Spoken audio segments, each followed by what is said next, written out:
Hello everyone, स्वागत है आप सभी का फिर से आपके अपने यूट्यूब चैनल सनराइज क्लासेस पर। दोस्तों, आज है 26 अगस्त और आज है कृष्ण जन्माष्टमी। सबसे पहले आप सभी लोगों को कृष्ण जन्माष्टमी की ढेर सारी शुभकामनाएं। और इसी उपलक्ष्य में मैं आप सबों के लिए लेकर के आया हूँ क्लास 10th हिंदी का एक सीरीज, जिसमें क्लास 10th के हिंदी के जो भी चैप्टर हैं, गद्य खंड वाले और पद्य खंड वाले, दोनों को हम एक एक करके डिस्कस करने वाले हैं। और इसी सीरीज का आज पहला क्लास है, जिसमें हम लोग बात करने वाले गद्य खंड का पहला चैप्टर है श्रम विभाजन और जाति प्रथा। श्रम विभाजन और जाति प्रथा जो कि एक निबंध है जो डॉक्टर भीमराव अंबेडकर के द्वारा लिखा गया है। तो आज हम लोग इस चैप्टर में ये पढ़ने वाले हैं। सबसे पहले हम लोग लेखक परिचय को समझेंगे, लेखक के बारे में जानने का प्रयास करेंगे। उसके बाद में लेखक के द्वारा जो निबंध लिखा गया उसके सारांश को हम लोग डिस्कस करेंगे। ठीक है, तो चलिए बिना किसी देरी किए हुए आज के क्लास को हम लोग स्टार्ट करते हैं। सबसे पहले श्रम विभाजन और जाति प्रथा के जो लेखक है इनके बारे में जान लेते हैं। वो कोई और नहीं बल्कि एक महान शख्स डॉक्टर भीमराव अंबेडकर है। इनके बारे में अगर बात करें तो इनका जन्म 14 अप्रैल 1891 ईस्वी में मध्य प्रदेश के महू में हुआ था। जो कि इनका जन्म एक दलित दलित परिवार में हुआ था। और ये अपना प्रारंभिक शिक्षा जो है गांव से ही प्रारंभ करते हैं, मध्य प्रदेश के महू से ही प्रारंभ करते हैं। और उच्च शिक्षा के लिए ये उच्च शिक्षा के लिए न्यूयॉर्क गए, अमेरिका गए, फिर वहाँ से लंदन गए। यानी कि हायर एजुकेशन के लिए न्यूयॉर्क भी गए, अमेरिका में भी गए और लंदन भी गए। और वहाँ से आने के बाद यह जब वापस आते हैं तो कुछ दिनों तक वकालत भी करते हैं। उसके बाद में यह अपना भूमिका यानी कि अपना सक्रियता जो हो गया वो राजनीतिक में दिखाने लगे। ये राजनीति में सक्रिय हो गए। और चूँकि ये अपने स्टूडेंट लाइफ में बहुत सारी परेशानियों से जूझे थे, क्योंकि दलित परिवार के बच्चे को पढ़ने का अधिकार नहीं था। बहुत सारी परेशानियों से यह जूझे हुए थे। तो इस यह एक अलग प्रकार की समाज में समस्याएँ थी, है ना? अछूत छुआछूत की बीमारी थी, स्त्रियों की दशा काफ़ी दयनीय थी, मज़दूरों की दशा काफ़ी दयनीय थी। यानी कि कहीं न कहीं मैं आपको शॉर्ट में बताने का प्रयास कर रहा हूँ, काफ़ी परेशानियों से यह झेलते हुए कहीं न कहीं अपना पढ़ाई आगे किए थे। तो इनका एक उम्मीद यह था, एक इनका यह एक निर्णय था और एक कह सकते हैं गोल भी था इनका, कि जिन समस्याओं से ये झेलते हुए आगे आए हैं, उन समस्याओं को समाज में नहीं रहने देना और ये समस्या बाकी अन्य लोगों को ना हो, अन्य दलित परिवार के बच्चे को ना हो, उनको पढ़ने में समस्याएँ ना हो, परेशानी ना आए। स्त्रियों की जो स्थिति काफ़ी दयनीय थी, मज़दूरों की स्थिति काफ़ी दयनीय थी। ये सब चीज़ों को ये देखते हुए इसको दूर करने का इन्होंने ठाना। और कहा जाता है कि इन्होंने अछूतों को, स्त्रियों को और मज़दूर वर्ग को मानव अधिकार दिलाने के लिए, उनको सम्मान दिलाने के लिए अथक प्रयास और संघर्ष इन्होंने किया। और कहा जाता है कि इनका संघर्ष, इनका प्रयास एक रंग लाया और छुआछूत जैसे जो बड़ा भयावह बीमारी थी, एक समाज को कहीं न कहीं दूषित कर रही थी, उस चीज़ों को दूर करने का इन्होंने काम किया। अभी थोड़ा बहुत बच रखा है, लेकिन अभी देखा जाए तो जिस हिसाब से अभी छुआछूत खत्म हुआ है, ये वो कहीं न कहीं इनका ही देन है। चलिए इनके बारे में और बात कर लेते हैं, इनकी प्रमुख रचनाएँ क्या थी? इन्होंने अपने जीवन काल में क्या-क्या और लिखा? तो इनकी जो प्रमुख रचनाएँ में से एक थी आपका the caste in India, their mechanism, genesis and development, who are Shudras, Buddha and his Dhamma, annihilation of caste, the untouchable और हू आर दे। ये सब जो इनकी प्रमुख रचना है, इनके द्वारा लिखा गया वो पुस्तक है, ठीक है? और आज हम लोग जो पढ़ने वाले हैं श्रम विभाजन और जाति प्रथा, इसके बारे में जान लीजिए। श्रम विभाजन जाति प्रथा के लेखक विख्यात भाषण एनिहिलेशन ऑफ कास्ट का अंश है ना? ये जो हम लोग आज श्रम विभाजन और जाति प्रथा पढ़ने वाले हैं, एनिहिलेशन ऑफ कास्ट, जो इनके द्वारा दिया गया एक भाषण था, उसी भाषण का ये क्या कह सकते हैं अंश है। उसी भाषण में से लिया गया ये आपका अंश है, श्रम विभाजन और जाति प्रथा, ठीक है? इस आलेख के माध्यम से लोगों में मानवीयता, सामाजिक सद्भावना, समरसता जैसे मानवीय गुणों का विकास करने का प्रयत्न किया गया है। समझाने का प्रयास किया गया है कि एकता क्या है, मानवीय चीज़ों को समझाने का प्रयास किया गया है। तो चलिए अब हम लोग अपना रुख पाठ की सारांश की तरफ करते हैं। इस कहानी का, इस चैप्टर का सारांश क्या है? सबसे पहले आप समझिए, प्रस्तुत पाठ श्रम विभाजन और जाति प्रथा में लेखक ने जातीय आधार पर की जाने वाली असमानता के विरुद्ध अपना विचार प्रकट किया। क्योंकि इसमें ये, क्योंकि मैं पहले ही आपको बता चुका, ये एक भाषण उनके द्वारा दिया गया एक भाषण है, एनिहिलेशन ऑफ कास्ट, उसी का यह अंश है। और उस भाषण में उन्होंने क्या बोला? उन्होंने समाज में फैली हुई बुराई, छुआछूत और इसके अलावा श्रम विभाजन और जाति प्रथा, ये क्या था? तो जाति के आधार पर समाज में असमानता फैली हुई थी। हाँ, जाति के आधार पर कामों का बंटवारा किया गया था, जो कि ये सारी चीजें कहीं ना कहीं डॉक्टर भीमराव अम्बेडकर को बिल्कुल पसंद नहीं है। क्या डॉक्टर भीमराव अम्बेडकर को ही नहीं, अपितु किसी लोग को यह पसंद नहीं थी। जो इस चीज से जूझ रहे थे, इस चीज को झेल रहे थे, उनको ही ये बिल्कुल ये बातें पसंद नहीं थी। लेकिन किसी में हिम्मत नहीं हुआ इस चीज को दूर करने का, लेकिन डॉक्टर भीमराव अम्बेडकर साहस जुटाते हैं और कहीं ना कहीं इस चीज पे उन्होंने अपना काम स्टार्ट किया।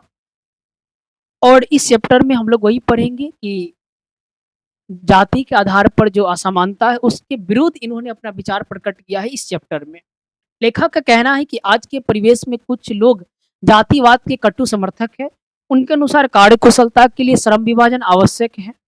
अब देखिए, उनका मानना है कि आज के समय में कुछ लोग ऐसे हैं जो जातिवाद के कटु समर्थक, मतलब बिल्कुल जातिवाद के कटु समर्थक का मतलब वे जातिवाद के अनुसार ही समाज को चलाने का प्रयास कर रहे हैं और उनके अनुसार कि समाज जाति के आधार पर ही चले, जाति के आधार पर ही काम हो और बाकी सारी चीजें जाति के आधार पर ही हो।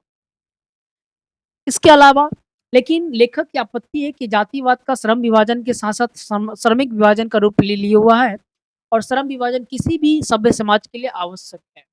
अब परंतु भारत की जाति प्रथा श्रमिकों का अस्वाभाविक विभाजन करती है और इन विभिन्न वर्गों को एक दूसरे की अपेक्षा उच्च नीच भी करार देती है। ये ठीक है, जाति के आधार पर कार्यों को बांटना कहीं न कहीं ये ठीक नहीं है, क्योंकि जाति के आधार पर कार्य को बांट देने से क्या हो रहा था कि समाज में ऊंच नीच की भावना पैदा हो रही थी और एक लोगों के मन में जाति के आधार पर उन लोगों के लिए जिनको जाति के आधार पर कामों का बंटवारा था, उनके मनों में असमानता आ चुकी थी। जाति के आधार पर श्रम विभाजन तक तो ठीक था, लेकिन यह श्रमिक विभाजन हो गया था। और जाति प्रथा को यदि श्रम विभाजन मान लिया जाए तो स्वाभाविक नहीं है, क्योंकि यदि मनुष्य की रुचि पर आधारित नहीं होती, क्या अगर कामों का बंटवारा जाति के आधार पर है तो अब जरूरी नहीं है कि वो व्यक्ति को वो काम करने की इच्छा नहीं है, फिर भी वो जाति के आधार पर कामों का बंटवारा है तो उस व्यक्ति को ही काम करना पड़ेगा। इस अगर उस व्यक्ति को उस काम में रुचि है या नहीं, इससे कोई फर्क नहीं पड़ता है, क्योंकि जाति के आधार पर कामों का बंटवारा कर दिया गया है, उस व्यक्ति को ही काम करना पड़ेगा। एक बड़ी समस्या थी कि व्यक्ति को रुचि नहीं होती वो भी वो काम को करना पड़ता था। इसलिए सक्षम समाज का कर्तव्य है कि यदि व्यक्तियों को अपने रुचि या क्षमता के अनुसार पेशा अथवा कार्य चुनने को योग्य बनाए।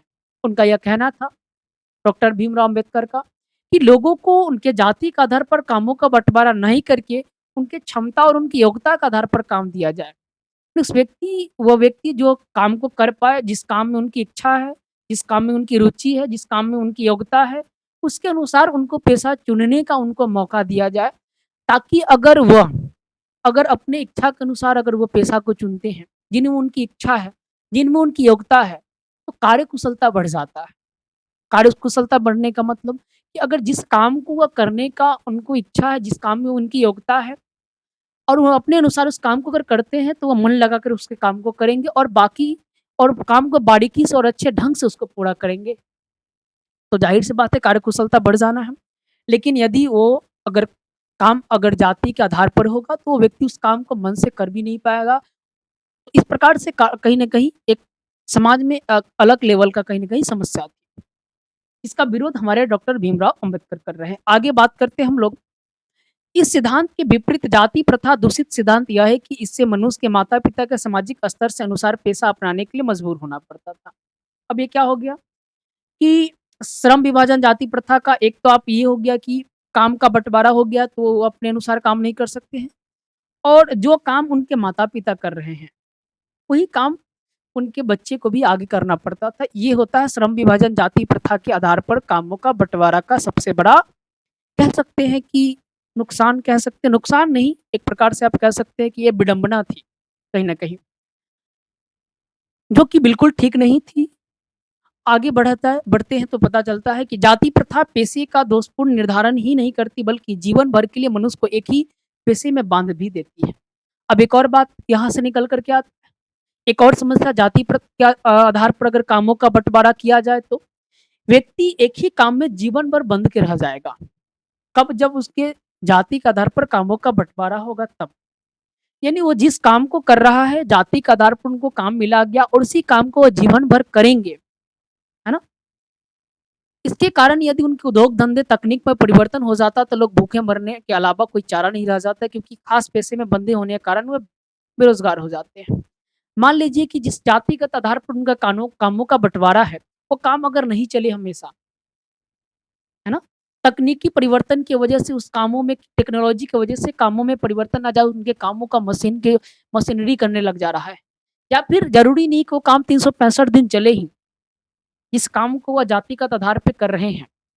तो इस प्रकार से क्या होगा कि वो एक बेरोज़गार हो जाएँगे कुछ समय के लिए, है ना? कुछ पल के लिए।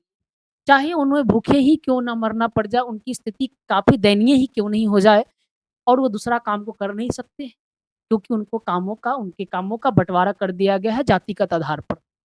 ये भी एक बहुत बड़ी समस्या था, तो चूँकि व्यक्ति जीवन भर के लिए उसी काम में बंध जाते थे, काम चले या नहीं चले, काम चल रहा है तो तब तक रोज़ी-रोटी चल रहा है और काम अगर बंद हो गया किसी कारणवश, उस काम में मंदी आ गई, तो व्यक्ति दूसरे काम को भी नहीं कर सकता, दूसरे पेशा को भी नहीं अपना सकता था। ये भी एक बहुत बड़ी समस्या थी, कहीं न कहीं जाति के आधार पर कामों के बँटवारा को लेकर। अब कहा जा रहा है कि जाति प्रथा से किया गया कार्य श्रम विभाजन की स्वेच्छा पर निर्भर नहीं होता था।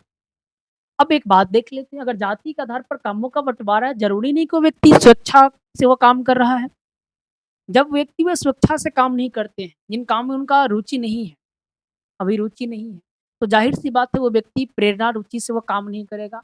उस आत्मसम्मान को दबा कर के वो काम करेगा और कहीं न कहीं आत्मसम्मान के दबा कर कोई व्यक्ति काम करेगा, तो उनके अंदर का जो टैलेंट है, उनके अंदर का जो योग्यता है, वो भी मर जाता है, वो भी दब जाता है। क्योंकि ये जातिगत आधार पर कामों के बँटवारा से उनके स्वाभाविक रूप से वो जीवन भर क्या उनको बना देती है, निष्क्रिय बना देती है। उनमें क्षमता होती भी है और कुछ करने का, फिर भी नहीं कर पाते हैं, क्योंकि जातिगत आधार पे कामों का बँटवारा है। कहीं न कहीं जीवन भर के लिए उनको निष्क्रिय बना देती है। इस प्रकार से जातिगत आधार पे कामों का बँटवारा, श्रम विभाजन और जाति प्रथा, है ना? ये समाज के लिए बहुत बड़ी विडंबना थी, है ना? एक बहुत बड़ी समस्या थी, जिसको दूर करने का काम जिसका विरोध डॉक्टर भीमराव अम्बेडकर के द्वारा किया गया और इस चीज़ को समाप्त करने के लिए डॉक्टर भीमराव अम्बेडकर ने अथक प्रयास किए। अगला है समाज के रचनात्मक पहलू पर विचार करते हुए लेखक कहते हैं कि आदर्श समाज वह है जिसमें स्वतंत्रता, समता, भ्रातृत्व को महत्व दिया जा रहा हो। डॉक्टर भीमराव अम्बेडकर यानी लेखक के द्वारा उनका यह मानना है कि आदर्श समाज हम उसे मानेंगे जिसमें स्वतंत्रता यानी आज़ादी हो, समता हो, सभी लोग एक समान भावना से देखा जाए, भ्रातृत्व हो, भाईचारा हो, इन सबको अगर महत्व दिया जा रहा है समाज में, वही एक आदर्श समाज कहलाता है ना? तो इस प्रकार से जब डॉक्टर भीमराव अम्बेडकर जब वो क्या करते हैं, जब उनका एक टाइम आता है, जब वो संविधान लिखते हैं, तो आप देखिएगा संविधान में इस चीज़ पे उनके द्वारा काफ़ी जोर दिया गया है और कहीं न कहीं आज के युग में इस चीज़ को बिल्कुल खत्म कर दिया गया है। बहुत कहा जाए तो 99% ये चीज़ें खत्म हो गई हैं। आज वैसा समाज में नहीं है। आप समाज में है जातिगत आधार कामों का बँटवारा है लेकिन ऐसा नहीं कि उनको वही करना है। उनको पेशे चुनने की आज़ादी है। उनको जो काम करना है वो समाज में कर सकते हैं। इसका विरोध कहीं न कहीं डॉक्टर भीमराव अम्बेडकर के द्वारा किया गया और उनका ही यह श्रेय है, उनका ही कहीं न कहीं अथक प्रयास है कि इस विडंबना को समाज से दूर करने का काम उन्होंने ही तो इस प्रकार से कुछ हमारा ये आज चैप्टर का सारांश था। उम्मीद है कि ये बातें आपको समझ में आई होंगी। अगर सच में आपको ये बातें समझ में आई, अगर आपको ये अच्छा लगा, तो आप वीडियो को एक बस लाइक कर दीजिए। एक लाइक हमारे मेहनत का ही फल होगा। अगर आप उन सभी दोस्तों में भी शेयर कीजिए जो इस बात को जानना चाहते हैं या फिर आपके साथ एग्ज़ाम की तैयारी कर रहे हैं। आप चैनल पर नए हैं तो चैनल को सब्सक्राइब करके बेल आइकन प्रेस कर लीजिए, ताकि नए-नए जो भी वीडियो आपको डाला जाएगा उसका नोटिफ़िकेशन आपको समय दर पर मिलते ही रहेगा। चलिए मिलते हैं अगले क्लास पर, तब तक के लिए आप सब लोगों का धन्यवाद।